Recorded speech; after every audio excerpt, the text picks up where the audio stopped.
Hello dear, welcome to Phoenix Edu. तो आज के वीडियो में हम डिस्कस करेंगे लॉ ऑफ केमिकल कॉम्बिनेशन को। तो हमारे लॉ ऑफ केमिकल कॉम्बिनेशंस जो है वो क्या कहलाते हैं। तो लॉ ऑफ केमिकल कॉम्बिनेशन में हमारे 5 लॉस जो है वो आते हैं। वो 5 लॉस जो है वो कौन कौन से हैं आइए देखते हैं। तो ये पहला लॉ है law of conservation of mass. तो इसके पीछे जो है वो एक स्टोरी है। स्टोरी क्या है तो देखो ज़रा, एक साइंटिस्ट थे लेवॉइजर। ये लेवॉइजर जो है वो एक शादी अटेंड करने गए। शादी थी जय और अंजलि की।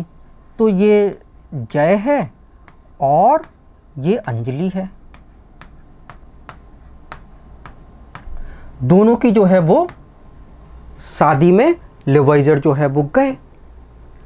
दोनों फैमिली में पहले जो है वो बड़ी दुश्मनी थी, भयानक दुश्मनी थी। लेकिन दोनों फैमिली जो है इनके प्यार को डिस्ट्रॉय नहीं कर पाए। अंत में उनको हार के जो है वो शादी ही करनी पड़ी। तो इनकी शादी की ये स्टोरी थी। तो जब इस स्टोरी को जो है वो लेवॉइजर को पता चला तो उसने कहा कि अगर इनके प्यार को डिस्ट्रॉय नहीं किया जा सकता तो क्या एलिमेंट के बीच ऐसा कुछ हो सकता है कि जहाँ पे जो है वो कुछ भी डिस्ट्रॉय ना हो। तो शादी के बाद वो सीधे जो है वो अपनी लेबोरेटरी में गए। तो लेबोरेटरी में उन्होंने जो है वो एक रिएक्शन कराई। रिएक्शन थी कार्बन ऑक्सीजन से रिएक्ट किया और बन गया कार्बन डाइऑक्साइड। तो रिएक्शन से पहले इसका मास जो है वो लिया गया। तो कार्बन का मास 12 था, ऑक्सीजन का मास जो है वो 32 ग्राम था। तो रिएक्शन से पहले दोनों का मास जो है वो टोटल कितना हो गया 44 ग्राम। जब केमिकल रिएक्शन हुई तो हमारा ये प्रोडक्ट बना कार्बन डाइऑक्साइड। इस कार्बन डाइऑक्साइड का मास जो है वो मेज़र किया गया। तो मेज़र किया गया तो कार्बन 12, ऑक्सीजन 32 में था। तो मास भी क्या आया प्रोडक्ट का 44। तो उसने बता दिया कि अगर कोई केमिकल रिएक्शन होती है या कोई फिजिकल चेंज होता है तब जो रिएक्टेंट का मास है और जो प्रोडक्ट बनेगा उसका मास हमेशा कैसा होता है, कंजर्व रहेगा। उसको हम डिस्ट्रॉय नहीं कर सकते। तो केमिकल चेंज हो या कोई फिजिकल चेंज हो, उस चेंज में रिएक्टेंट का मास, प्रोडक्ट का मास जो है वो क्या होता है, कंजर्व रहता है। जितना रिएक्टेंट रिएक्ट करेगा उसी मास में जो है वो प्रोडक्ट बनेगा। ये फिक्स हो गया, ठीक है ना। तो मास को डिस्ट्रॉय नहीं किया जा सकता। जिस तरीके से अंजलि और जय के प्यार को डिस्ट्रॉय नहीं किया गया, इसी प्रकार जो है वो रिएक्टेंट एंड प्रोडक्ट के मास को हम डिस्ट्रॉय नहीं कर सकते। मास जो है वो कंजर्व रहेगा। रिएक्टेंट में जो मास था, जब प्रोडक्ट बनेगा तो उसी मास का प्रोडक्ट जो है वो बनेगा। क्लियर है? ओके भाई। तो लेवॉइजर ने एक स्टोरी पे, एक शादी की जो स्टोरी थी उस पे जो है वो एक लॉ दे दिया, राइट। इसके बाद जो है वो हमारे प्राउस्ट थे। तो प्राउस्ट को पता चला कि अरे एक शादी पे लेवॉइजर ने जो है वो एक लॉ बना दिया।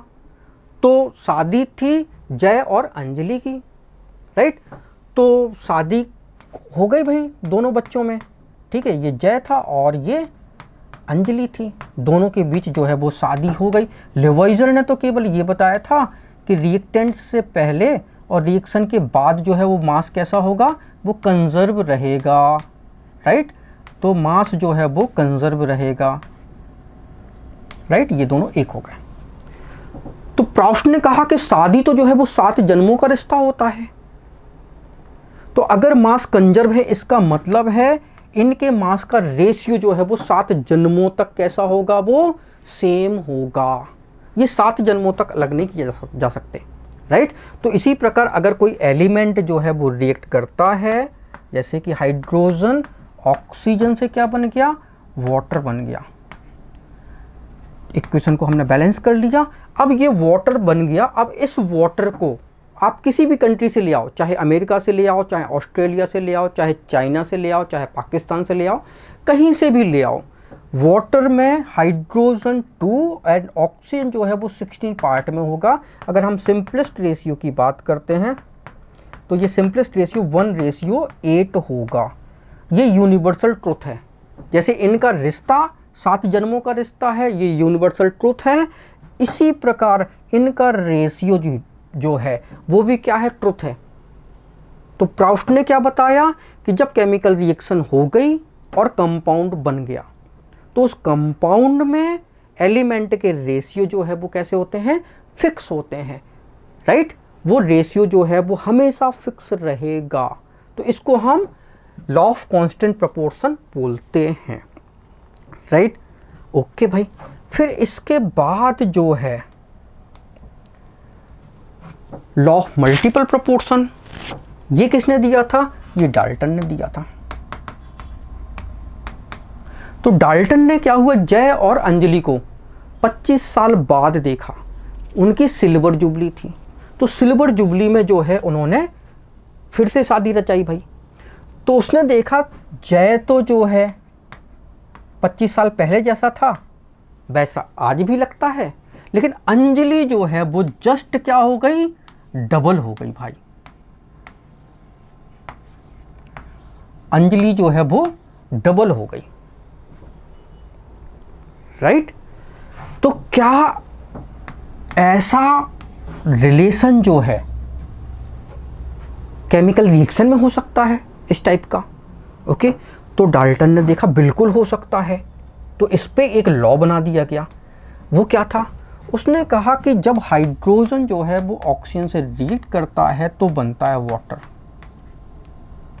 ठीक है। तो ये वाटर जो है वो 2:16 में बना था। अगर हम सिंपलेस्ट रेशियो की बात करें तो 1:8 में आया था। That is the simplest ratio, right. Okay,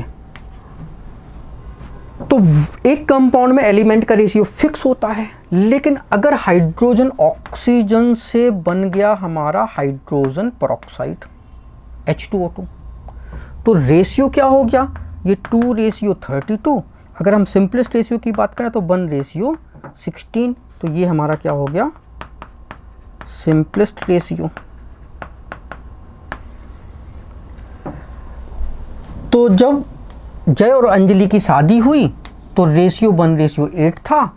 जब सिल्वर जुबली मनाई तो अंजलि जो है वो डबल हो गई। पहले अंजलि 8 ग्राम की थी, अब कितने ग्राम की हो गई, 16 ग्राम की हो गई।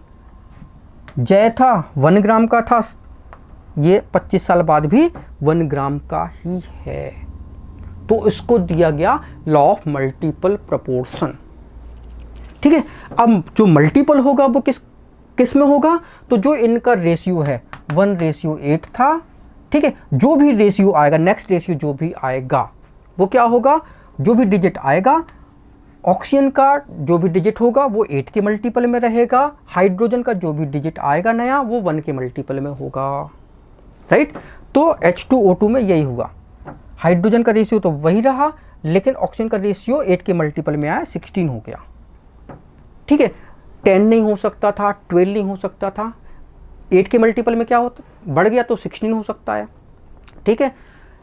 24 हो सकता है, राइट। 32 हो सकता है, कम अगर रेशियो हो गया तो 4 हो सकता है, राइट। 2 हो सकता है, क्लियर है, ओके।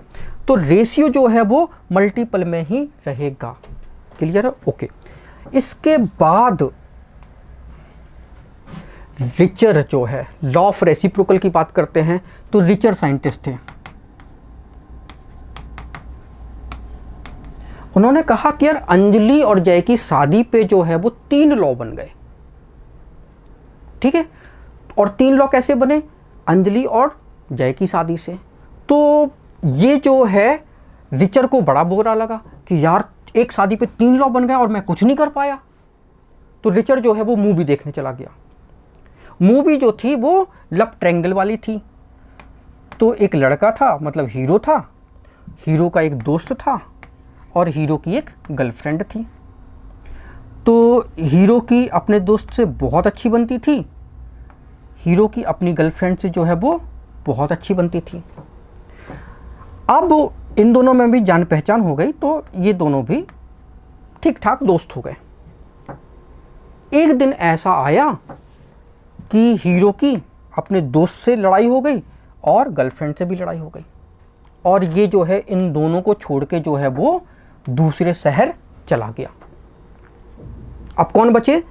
अब दोस्त बचा और हीरो की गर्लफ्रेंड बची। अब इन दोनों में जो है वो दोस्ती हो गई। अब इस दोस्ती की बुनियाद जो है वो क्या होगी, हमको ये देखना है, ठीक है ना। ओके, तो इसी को हम बोलते हैं लॉ ऑफ रेसिप्रोकल। ओके, तो देखो ज़रा, हमारा हीरो कार्बन है, हीरो का दोस्त जो है वो हाइड्रोजन है और उसकी गर्लफ्रेंड जो है वो ऑक्सीजन है, राइट। ओके, कार्बन हाइड्रोजन में फ्रेंडशिप हुई तो प्रोडक्ट बना मीथेन, कार्बन ऑक्सीजन में फ्रेंडशिप हुई तो बना हमारा CO2, ऑक्सीजन हाइड्रोजन में हुई तो बना H2O। ओके, कार्बन हाइड्रोजन का रेशियो यहाँ कितना है बाय वेट, तो 12:4। यहाँ पे कार्बन ऑक्सीजन 12:32। क्लियर है। कार्बन के मास को जो है हमने फिक्स कर दिया, तो हाइड्रोजन का रेशियो यहाँ पे 4 है और ऑक्सीजन का रेशियो यहाँ पे जो है वो 32 है। तो इस कार्बन की जो है वो हाइड्रोजन एंड ऑक्सीजन से लड़ाई हो गई और ये चला गया दूसरे शहर। तो अब हाइड्रोजन एंड ऑक्सीजन के बीच जो रिलेशन आएगा वो रिलेशन या तो 4:32 में होगा। अगर ये रेशियो नहीं है तो जो भी रेशियो बनेगा उसमें हाइड्रोजन का डिजिट जो है वो 4 के मल्टीपल में ज़रूर आएगा एंड ऑक्सीजन का जो भी डिजिट आएगा वो 32 के मल्टीपल में ज़रूर होगा। ओके, तो हाइड्रोजन ऑक्सीजन से क्या बना? वाटर बना। तो वाटर में हाइड्रोजन 2:16 में होता है, मतलब 1:8 में होता है। तो अब देखो ज़रा, 1 क्या 4 के मल्टीपल में है? यस, रेशियो कम हो गया लेकिन 4 के मल्टीपल में है।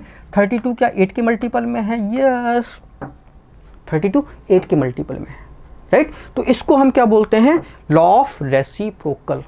तो जो भी रेशियो आएगा वो जो हीरो था, ठीक है, जिस रेशियो में इन्होंने हीरो से दोस्ती की थी उसी रेशियो में वो आपस में फ्रेंड रहेंगे। अगर वो रेशियो नहीं आता है एडजेक्ट, तो फिर क्या होगा? वो रेशियो जो है वो इनिशियल रेशियो के मल्टीपल में ज़रूर आएगा, ठीक है ना। वो मल्टीपल वाला रेशियो ज़रूर होगा। क्लियर है? ओके, दूसरा एग्जांपल देखते हैं। ये कार्बन है, ये सल्फर है और ये ऑक्सीजन है। कार्बन की सल्फर से दोस्ती है तो कार्बन डाइसल्फाइड बना, कार्बन की ऑक्सीजन से दोस्ती है तो कार्बन डाइऑक्साइड बना। यहाँ पे ये 12:64 है और कार्बन 12 में है, ऑक्सीजन 32 में है। तो कार्बन के मास को जो है वो फिक्स कर लिया, या फिक्स है ही पहले से, ठीक है ना। तो कार्बन की जो है वो लड़ाई हो गई सल्फर एंड ऑक्सीजन से, तो कार्बन जो है वो दूसरे शहर भाग गया, राइट। तो सल्फर एंड ऑक्सीजन में अब नया रिलेशन बनेगा, तो इनके बीच रेशियो क्या होगा? या तो रेशियो जो होगा 64:32, या तो ये रेशियो होगा जिस रेशियो में उन्होंने कार्बन से दोस्ती की थी।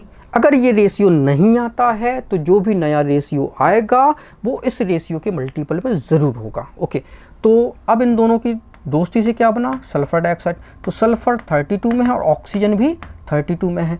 तो ये 32 यहाँ पे क्या हो गया? 64 हो गया। तो 64 जो है वो 32 के मल्टीपल में है और ये 32 है, तो ये एडजेक्ट रेशियो है। तो जो भी नया रेशियो आएगा, ठीक है, सल्फर का रेशियो सल्फर के मल्टीपल में होगा, ऑक्सीजन का रेशियो ऑक्सीजन के मल्टीपल में आएगा। क्लियर है? ओके, तो ये हमारा लॉ ऑफ रेसिप्रोकल हो गया। इसके बाद जो है वो लॉ ऑफ गैसियस वॉल्यूम, ठीक है। तो गे-लुसेक जो थे, ठीक है, गे-लुसेक ने कहा कि यार 2 मूवी, ठीक है, एक तो जय अंजलि की स्टोरी, वो मूवी जो है वो हलचल मूवी है, ठीक है, हलचल मूवी का जो हमने एग्जाम्पल लिया था, ठीक है, और दूसरी ये लव ट्रायंगल वाली मूवी है। इस पे 4 लॉ जो है वो बन गए, ठीक है, और चारों लॉ जो है वो बेस्ड थे किस पे? मास पे। तो गे-लुसेक ने कहा कि इस बार जो है वो हम मास की बात नहीं करेंगे, इस बार जो है वो हम एलिमेंट के वॉल्यूम की बात करेंगे। भाई मास पे तो 4 लॉ बन गए, ठीक है, अब 5वां लॉ बनाने से कोई मतलब नहीं है। अब एलिमेंट के वॉल्यूम पे हम जो है वो लॉ बनाएंगे, राइट। तो उन्होंने कहा कि गैसेस पे जो है वो हम लॉ बनाते हैं। तो हाइड्रोजन गैस है, ऑक्सीजन गैस है, ये भी गैस और ये भी गैस। तो इनसे बना प्रोडक्ट जो है वो क्या है, ये वाटर है, ये भी गैस। ठीक है, इक्वेशन को बैलेंस कर लो।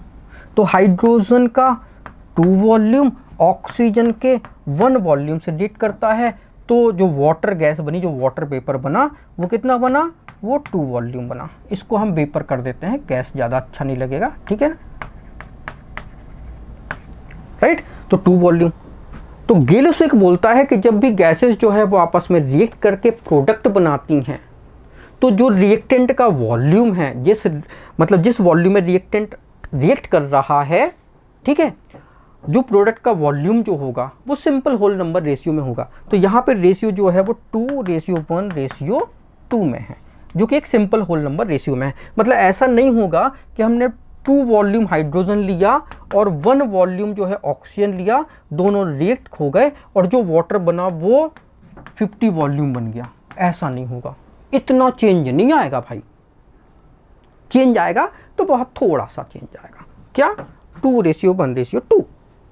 ऐसा नहीं होगा कि 2:1 में रिएक्टेंट रिएक्ट कर रहा है और 50 बन गया या 100 बन गया, ऐसा नहीं होगा भाई।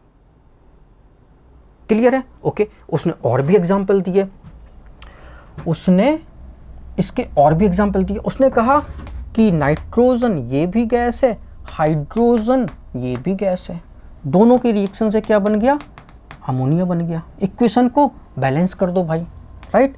तो नाइट्रोजन 1 वॉल्यूम में है, हाइड्रोजन 3 वॉल्यूम में है, और अमोनिया जो गैस बनी है ये भी कितने वॉल्यूम में बनी, 2 वॉल्यूम में, राइट।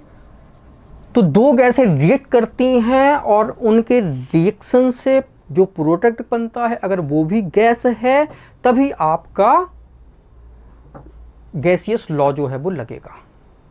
ठीक है, तो यहां पे रेशियो जो है वो क्या हो गया, तो 1 वॉल्यूम 3:2।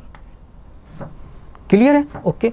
अब देखो जरा, नाइट्रोजन है, ऑक्सीजन है, और इससे जो गैस बनी वो NO बनी, राइट। तो ये 1 वॉल्यूम, ये 1 वॉल्यूम और ये 2 वॉल्यूम, तो इनका रेशियो जो है वो 1:1:2। तो रेशियो जो है वो सिंपल होल नंबर में रहेगा, और रेशियो में चेंज होगा तो लिटिल बिट होगा, थोड़ा बहुत होगा। ऐसा नहीं है कि मतलब बहुत ज़्यादा चेंज हो जाए, मतलब रिएक्टेंट तो कम वॉल्यूम में रिएक्ट कर रहा हो और प्रोडक्ट जो है वो ज़्यादा वॉल्यूम में बन जाए, ऐसा नहीं होगा।